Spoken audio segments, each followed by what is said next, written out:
नमस्कार दोस्तों। देखिए, इस चैनल पर तो बात हम सभी मुद्दों पर कर लेते हैं। एंटरटेनमेंट पर ख़ास तौर से चर्चा होती रहनी चाहिए। एंटरटेनमेंट हमारे जीवन का सबसे बेस्ट पार्ट है।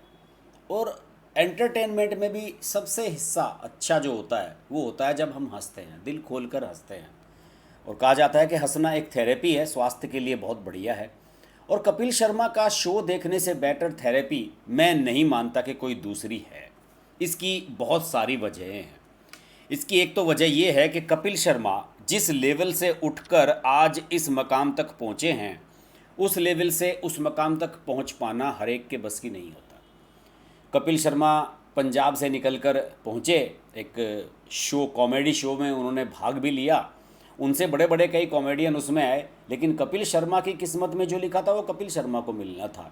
अपनी तमाम पारिवारिक परिस्थितियों के बावजूद, बहुत गरीबी से निकलने के बावजूद, बहुत संघर्ष से निकलने के बावजूद कपिल शर्मा ने आज वो मकाम हासिल किया कि हर बॉलीवुड स्टार उनके कार्यक्रम में आता है और उनके कार्यक्रम को अपने फिल्म के प्रमोशन के लिए यूज करता है। आप समझ सकते हैं कि कितनी बड़ी अहमियत कपिल शर्मा के इस शो की हो जाती है।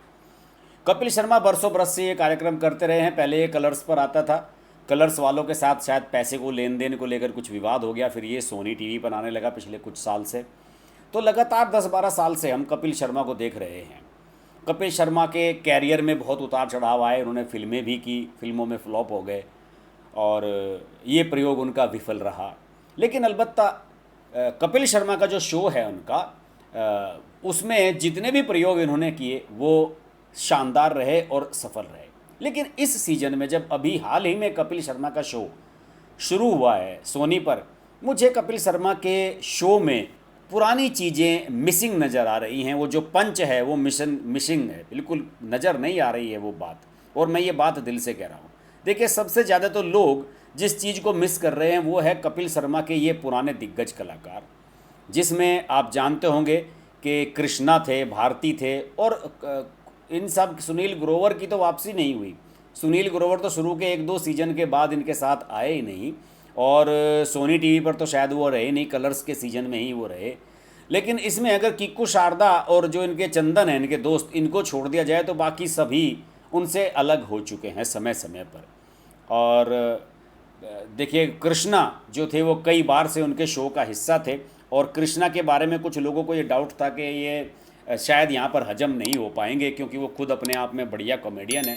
उन्होंने कुछ अपने शो भी ट्राई किए थे, वो नहीं चल पाए। लेकिन कपिल शर्मा के साथ उनकी बॉन्डिंग बहुत बढ़िया रही और कमाल करते थे वो। और ख़ास तौर से पिछले 2 सीज़न से उन्होंने, जब से जैकी श्रॉफ वगैरह की एक्टिंग करनी शुरू की थी, अमिताभ बच्चन की मिमी करनी शुरू करी थी, उसमें तो वो कमाल करते थे। जैसे सपना वाला करेक्टर वो प्ले करते थे कृष्णा, वो तो बात ठीक थी, उनका अपना करेक्टर था जो उन्हें दिया गया था। लेकिन बीच बीच में जब वो एक्ट करते थे, जैकी श्रॉफ की कॉमेडी करते थे, अमिताभ बच्चन बनकर आ जाते थे, तो उसमें तो वो कमाल ही कर देते थे। लेकिन इस सीज़न में कपिल शर्मा ने अपने ये सारे कैरेक्टर्स बदल दिए हैं और एक नई फैमिली वो लेकर आए हैं, जिसमें उनकी सास दिखाई गई है, ससुर दिखाए गए हैं और एक साला दिखाया गया है। मतलब पूरे ससुराल पक्ष को ही उन्होंने निशाने पर ले लिया है और शिमोना को एक बार फिर उनकी बीवी बना दिया गया है। आपको याद होगा, शुरुआती दौर में शिमोना जब आती थी उनके कार्यक्रम में तो उनका एक लव एंगल दिखाया जाता था। आपको याद है, एक बुआ जी आया करती थी, उपासना सिंह, कपिल शर्मा के शो में, वो भी कई सालों से अब नहीं आती हैं। धीरे धीरे से कपिल शर्मा, मुझे लग रहा है कि सफलता उनके दिमाग पर चढ़ती जा रही है और जिस तरीके से वो अपने पुराने साथियों को छोड़कर नए नए लोगों को शो में ला रहे हैं, उनके शो की रेटिंग भी गिरी है। इस सीज़न के किसी भी एपिसोड की रेटिंग बढ़िया नहीं आई है, ये मेरी बात हो चुकी है। मैंने कई आंकड़े भी देखे हैं इस तरह के, जिनमें ये साफ तौर पर दिखाया गया है कि कपिल शर्मा का इस सीज़न का जो शो है, जो अभी 1 महीना पहले ही शुरू हुआ है, वो पिकअप नहीं कर पा रहा है। अभी हाल ही में देखिए, मुझे एक बात का बड़ा अफसोस हुआ। हालांकि मैंने सोशल मीडिया पर उसके बारे में काफ़ी पढ़ा। राजू श्रीवास्तव जी का अभी हाल ही में निधन हुआ। जाने माने कॉमेडियन थे और आपको एक बात बता दूं, कपिल शर्मा के मुकाबले बहुत बड़े कॉमेडियन थे। वो अलग बात है कि वो केवल अपना एक्ट करते थे, कपिल शर्मा की तरह अपने कैरेक्टर्स को महिलाएं बनाकर अपने शो पर नचाते नहीं थे। और कपिल शर्मा का कॉन्सेप्ट ज़्यादा दूसरी तरह का था। कपिल शर्मा को मैं ये नहीं कह रहा हूँ कि कपिल शर्मा बढ़िया कॉमेडियन नहीं है, बहुत बढ़िया कॉमेडियन है। आप जब उनका शो देखते हैं तो जब वो शुरुआत में अपनी कॉमेडी लेकर आते हैं, अपना पोर्शन जब वो करते हैं, एंटरटेन करते हैं, तो वो कमाल कर देते हैं। लेकिन अब उन्होंने जो बाकी कलाकारों के साथ जो अपनी केमिस्ट्री बना ली है और बाकी कलाकारों से जो वो एक्ट कराते हैं, उसमें किक्कू शारदा के अलावा मुझे कोई पसंद नहीं आता। चंदन की भी कॉमेडी अब उनके मुकाबले बहुत हल्की हो चुकी है। किक्कू शारदा ने जो भी रोल प्ले किए हैं, चाहे वो पलक पलक का किया हो, चाहे वो वकील साहब बनकर आए हों, चाहे वो लच्छा बनकर आए हों, चाहे वो विदेश से आने वाला गुड्डा बनकर आए हों, लेकिन वो बढ़िया कमाल करते रहे हैं किक्कू शारदा। लेकिन इस सीजन में एक शो राजू श्रीवास्तव को समर्पित अभी हाल ही में आया है कपिल शर्मा का, जिसमें सारे स्टैंड अप कॉमेडियन जो राजू श्रीवास्तव के चेले चपाटे हैं, सुनील हैं, नवीन हैं, एहसान कुरैशी हैं, इन सब लोगों को इसमें बुलाया गया और एक उन्हें ट्रिब्यूट दी गई इस शो में, कपिल शर्मा के शो में। मैं उनकी तारीफ़ करता हूँ कि कपिल शर्मा ने ये बढ़िया प्रयास किया जिसमें सारे कॉमेडियन आए, राजू श्रीवास्तव को ट्रिब्यूट दी। लेकिन मैं सही बताता हूँ, मैं जब इस शो को देखने के लिए बैठा तो मैं वास्तव में हजम नहीं कर पाया इस शो को दोस्तों। और मैं इस शो में इतना बोर हुआ, ख़ासतौर से एहसान कुरैशी जिन्हें मैं इतना पसंद करता था। बिग बॉस में भी आए एहसान कुरैशी और इस शो का भी हिस्सा थे।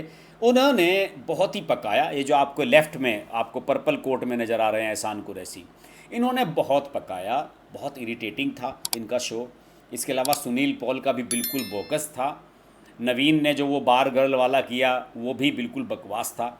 मतलब सभी ने इतना ख़राब उसमें एक्ट किया कि आप इससे बढ़िया तो जो राजू श्रीवास्तव की फुटेज पुरानी दिखाई गई इस शो में वो ही उनसे बेहतर थी। और कपिल शर्मा को अगर वास्तव में ट्रिब्यूट ही देनी थी राजू श्रीवास्तव को, तो राजू श्रीवास्तव तो उनके शो का हिस्सा रहे हैं। आपको याद होगा राजू श्रीवास्तव को भी उन्होंने औरत बना दिया था अपने शो में, और एक सीजन में राजू श्रीवास्तव रहे थे। लेकिन राजू श्रीवास्तव को बाद में ये चीज़ें जमी नहीं और राजू श्रीवास्तव को लगा कि वो कपिल शर्मा के शो में अपने सही टैलेंट को नहीं दिखा पा रहे हैं, क्योंकि राजू श्रीवास्तव का तो असली कैरेक्टर गजोधर था। आपको याद होगा जब लाफ्टर चैलेंज आया करता था तो सबसे आखिरी एक्ट राजू श्रीवास्तव का ही हुआ करता था, क्योंकि वो ही उसके स्टार थे। ये सब कपिल शर्मा और ये भगवंत मान जो चीफ मिनिस्टर बन गए हैं, ये भी उसी में आया करते थे। आपको याद होगा सुनील पॉल वगैरह कॉमेडी किया करते थे, एहसान कुरैशी भी। लेकिन सबसे आखिर में राजू श्रीवास्तव आया करते थे और राजू श्रीवास्तव सही मायनों में लीजेंड थे। वो अपनी जो कॉमेडी थे उसकी वो स्क्रिप्ट खुद तैयार करते थे, खुद उसको इम्प्रोवाइज़ करते थे और उसको खुद ही एक्ट करते थे। कपिल शर्मा के साथ तो पूरी टीम होती है, उनके लेखक होते हैं। तो मैं फिर भी कह रहा हूँ, मैं कपिल शर्मा जब खुद अपना एक्ट करते हैं शो के शुरू में वो बहुत बढ़िया लगता है, लेकिन बाकी चीज़ें अब कपिल शर्मा ने बहुत ही ख़राब कर दी हैं। और सबसे ख़राब तो काम उन्होंने ये किया है इस साल, जो वो अपनी फैमिली लेकर आए हैं। सृष्टि रोड को लेकर आए हैं, जो बिग बॉस में रह चुकी हैं, एक्ट्रेस हैं, मॉडल हैं, लेकिन सृष्टि रोड में वो बात है नहीं जो रशेल में थी। उससे पहले जो रशेल आती थी उनमें थी, वो बात उनमें नहीं थी। ये श्वेता तिवारी ने भी अच्छा एक बार काम किया था कपिल शर्मा के साथ। तो मुझे लगता है कि कपिल शर्मा के दिमाग में सफलता कुछ ज़्यादा चढ़ गई है। कपिल शर्मा को एक बार फिर मेरी सलाह होगी कि वो अपनी पुरानी टीम को फिर से रीइन्वेंट करें, सुनील ग्रोवर को लाएं, कृष्णा को लाएं, इन सब को एक बार फिर जोड़ें, तभी उनका शो बेटर बन पाएगा। वरना फ़िलहाल इस सीजन का जो अपना पहला शो था, उन्होंने अक्षय कुमार से अपने पूरे परिवार का परिचय कराया, उसके बावजूद भी वो शो इरिटेटिंग था। अक्षय कुमार जब भी आते हैं कपिल शर्मा के शो में तो वो छा जाते हैं, लेकिन अक्षय कुमार का ये सबसे घटिया शो था जिसमें वो कठपुतली फिल्म का अपना प्रमोशन करने के लिए आए थे, जो हॉटस्टार पर आ चुकी है। तो मेरा मानना है कि कपिल शर्मा को अपने शो को एक बार खंगालने की और इसे फिर से रीडिज़ाइन करने की और ये सोचने की ज़रूरत है कि उनकी असली ताकत क्या थी, उनकी असली यूएसपी क्या थी, उस पर उन्हें आगे बढ़ना होगा। आपको याद होगा कि कुछ समय पहले एक वो चाचा चौधरी टाइप का कैरेक्टर ले आए थे, वो कार्टून कैरेक्टर जो बोलता था कपिल शर्मा का, बड़ा इरिटेटिंग था। पिछले सीजन में जो वो एक चीज़ लेकर आए थे कि इंस्टाग्राम पर जो लोग कमेंट्स करते हैं वो पढ़कर सुनाए जाते थे, वो अच्छा उनका सेगमेंट था। तो कपिल शर्मा को ये ध्यान रखना चाहिए कि उनकी जो ऑडियंस है, उनके जो फैंस हैं, वो उनसे क्या चाहते हैं। कपिल शर्मा को वो ज़्यादा से ज़्यादा देखना और सुनना चाहते हैं, बनिस्पत इसके कि उनके कलाकार आएँ। और इस सीज़न के उनके सभी कलाकार जो बूढ़ा बनकर आए हैं, उनके साले को 10-12 साल का उसको मूछें लगा दी गई हैं, बहुत ही इरिटेटिंग है, बहुत ही लाउड है। कपिल शर्मा को अपने शो को अगर बचाना है तो एक बार ये सोचना होगा कि वो अपनी रूट्स की तरफ, अपनी जड़ों की तरफ जाएं, जिन पर वो आगे बढ़कर यहाँ तक पहुँचे हैं। तो मुझे लगा कि OTT पर इतनी सारी चीज़ें आती हैं, सोनी टीवी पर इतनी सारी चीज़ें आती हैं, हॉटस्टार पर आती हैं, इन पर भी चर्चाएं कभी कभी इस चैनल पर करनी चाहिए। आशा करता हूं आपको ये वीडियो पसंद आया होगा। और कपिल शर्मा अगर मेरा वीडियो देख रहे हों, उन्हें मेरी सलाह है कि पुराने कैरेक्टर्स को एक बार फिर से लाएँ। उन्हीं कैरेक्टर्स को लोग पसंद करते हैं। इस बार के जो कैरेक्टर हैं आपके भाई बिल्कुल भी अच्छे नहीं हैं। आपको ये वीडियो कैसा लगा मुझे ज़रूर बताइए, और क्या मैं एंटरटेनमेंट से जुड़ी और भी वीडियो बनाऊं, ये भी अपने कमेंट बॉक्स के माध्यम से मुझे ज़रूर बताइएगा। अगले वीडियो में आपसे फिर मुलाकात होगी। नमस्कार। Hi, this is Pooja Bedi, and I'd like to say that I'm deeply grateful to Harsh for his wonderful, wonderful and courageous reporting, and the fact that he always stands up for what he thinks is right. Thank you, Harsh, for all the support and all the love, and rock on. Everyone who's watching this, don't hesitate to press the like, share, subscribe button on his channel.